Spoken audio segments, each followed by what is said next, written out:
Добре дојдовте. Ја мислам дека за сите има простор. Ако не проштевајте, има исклучителен интерес од јавноста за оваа вечерашна средба во кабинетот на председателот. Само да ви информирам дека сме на половина од средбата. Начелно зацртавме да има две точки за кои ќе разговараме.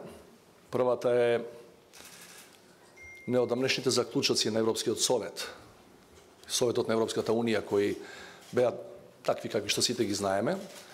И од сите учесници на денешната средба побарав да го реафирмираме нашиот став, дека продолжуваме по истиот пат кон Европската Унија.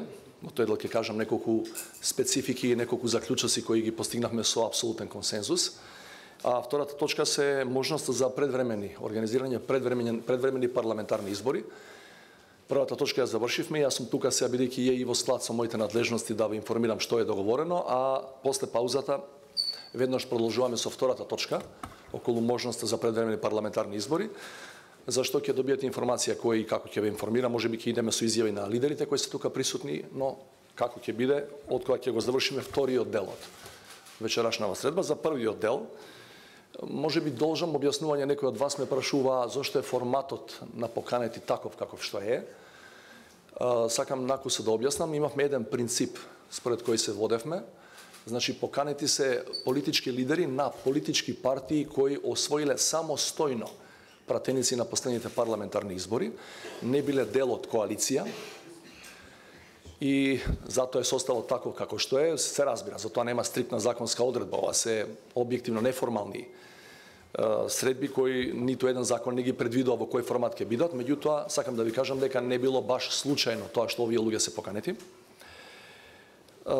Почитувани, ова го кажав и на почетокот на средбата, мислам дека некој од вас и го забележа. Според моето сеќавање или паметење, нашата држава е по трет пат во слична ситуација, барем што се однесува до нашето етаблирање на меѓународен план и нашите евроатлантски аспирации.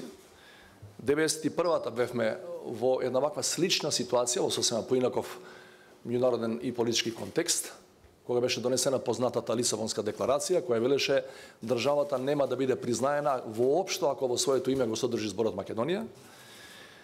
Тоа беше заклучок на тогашната Европска Унија. Тоа беше надминато, година дена потоа станавме членки на Обединети нации и понатаму на сите други глобални, регионални и меѓународни организации. 2008-та бевме во слична ситуација, ја имам доволно години да ви кажам дека бев присутен во македонската делегација која 2008 беше на самитот на НАТО во Букурешт, кога од познати причини поради спорот околу името со нашиот јужен сосед бевме де факто блокирани, односно немавме одлука на целата алијанса дека треба да станеме членки и сега после овие крајно неповолни заклучоци на Европскиот совет од пред неколку дена со кои нашата понуда да почнеме конечно после долги години чекање, после 14 години статус на земја кандидат и после исполнување практично на сите предуслови кои не беа поставени од самата Европска Унија на езиниот јунски самит минатата година, кога бевме пак одбиени, односно прашањето беше одложено за пролет за следното председавање со Европската Унија, кој ќе биде направено од страна на Република Хрватска. Мене ми е драго, и тоа сакам да го истакнам во јавноста, што сите поканети лидери на политички партии искажаа јасен државотворен капацитет и застана за ова стратешка цел која ни е зацртана уште во раните 1990 години. Значи, ниту еден од нив не испушти да каже дека ова е единствениот пат по кој треба да оди нашата земја, Република Северна Македонија сега, и дека не постојат никакви алтернативи на тој пат, затоа што тоа е единствената алтернатива која гарантира на средини на долг рок дека државата може да биде трансформирана во просперитетна, во демократска и во економски успешна држава и општество. Ви кажувам што побарав од нив и ви одговарам што добивме од нив, значи имаме јасен државен консензус на релевантните политички лидери во нашата земја дека стојат, независно од заклучоците на Европскиот совет, стојат зад идејата Република Северна Македонија што е можно поскоро да ги почне тие преговори и што е можно поскоро да ги заврши тие преговори да стане полноправна членка. Сите присутни на средбата се согласни дека ние немаме проблем со евентуално нова и подобрена методологија за водење на пристапните преговори. Сите присутни на средбата рекоа дека немаат проблем ако новата методологија подразбира реверзибилност на процесот. Значи, едно поглавје кое ќе го затворите, ако трендовите во таа област се негативни, слободно може да не вратат назад, па дури на самиот почеток на процесот, немаме што да се плашиме, тоа е во наш интерес и во интерес на нашите граѓани. Ако немаме добри резултати, ако тоа не се резултати во склад со европските стандарди и принципи, нека не враќаат назад. Меѓутоа, сите присутни лидери на состанокот рекоа не за било какви евентуални алтернативи на процесот на приклучување и конечно полноправно членство. До сега никој тоа не ни го нуди, меѓутоа на маргините на таа дебата која сите ја следевме, која се водеше во Брисел и во Луксембург, постоја некакви и поинакви размислувања дека можеби ние треба да бидеме ставени во категоријата на соседство, сосема друга категорија.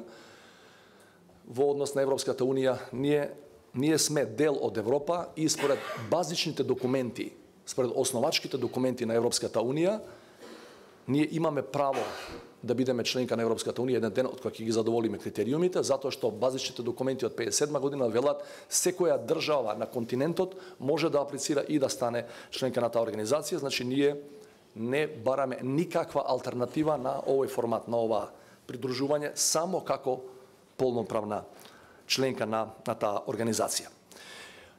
Ова е првиот дел, тука запревме. Имаме, значи, комплетен консензус околу тоа дека ги реафирмираме овие вредности, овие ставови и дека не размислуваме воопшто за алтернатива. Било кој да е на власт, денеска, утре, задутре, во годините што доаѓаат. И било кој да е во опозиција, сите се обврзаа дека ќе работат, секој од позицијата кој ќе има во дадениот момент, ќе работат на наше побрзо приклучување кон Европската унија. Сега се враќам во салата за седници, продолжуваме во вториот дел и ќе зборуваме за точката наречена предвремени парламентарни избори. Повелим. Бидејќи го Мефел Исмаилиот Алсат телевизија, бидејќи го слушнавме ставот и ваш како председател, но и од политичките партии за евроинтеграциите. Дали вие како председател имате некој став во врска со со предлогот за предизборни парламентарни? Да, значи на сите ни е јасно, живееме во оваа земја, ги знаеме уставот и законите. Моја надлежност не е да кажувам дали треба да има и кога треба да има, бидејќи оние кои ќе соберат 61 глас и прават влада и го распуштаат собранието. Меѓутоа, мојот првичен став, начелен став е дека тоа мора да биде, во склад со добрите демократски пракси кои сме ги имале години назад, во еден период ги немавме за жал, дека тоа мора да биде апсолутен консензус меѓу партиите на власт и партиите во опозиција. Че да не гледаме 2008, го спомнав како втора битна пресвртна точка за нашата земја, 2008 Букурешкиот самит, ние таму бевме одбиени од НАТО членство и веднаш по доаѓањето тогашната владеачка коалиција отиде на предвреме изгласа, распуштање на собранието и предвремени избори кои не решаваа ништо во однос на нашите интеграции кои се знаете битен предуслов за развој на земјата. Значи, прво ја инсистирам на тоа дека мора да има консензус меѓу власта и опозицијата. Моите првични пешатоци ќе ги соопштат лидерите кои се присутни на средбата, се разбира, на крајот на состанокот е дека таква согласност постои, односно, да кажем поинаку, не видов кај партиите на власт и кај премиерот и кај другите, не видов нивна желба да го заобиколат тој консензуален начин на договарање на идните избори и начинот како ќе дојдеме до нив и терминот, се разбира. Она што од мој аспект имам една тука мала, како председател на мала корелација во однос на можноста за предвремени избори, јас ги информирав присутните, па ја информирам и македонската јавност, дека ние во моментов во однос на приклучувањето кон НАТО сме на 24 од 29 земји членки кои го имаат ратификувано пристапниот протокол. Меѓутоа, она што треба да го знаете, и ние го знаеме, не е лошо да го преповториме, кои ќе ратификуваат сите. Шпанија чекаме, има избори на 10 ноември.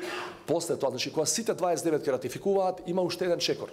Треба ние да ратификуваме во нашиот парламент. И им реков, ваша работа е, договарајте се за термин на избори, меѓутоа имајте го тоа во предвид. Не би сакал, да не кажеме пак заради технички причини овој пат на наша страна овде во Скопје, во нашиот парламент, да се одложува тоа, зашто навистина мислам дека после долги години час поскоро треба да станеме полноправна членка на НАТО и се надевам дека, уверен сум дека сите присутни политички лидери тоа ќе го имаат во предвид. Благодарам.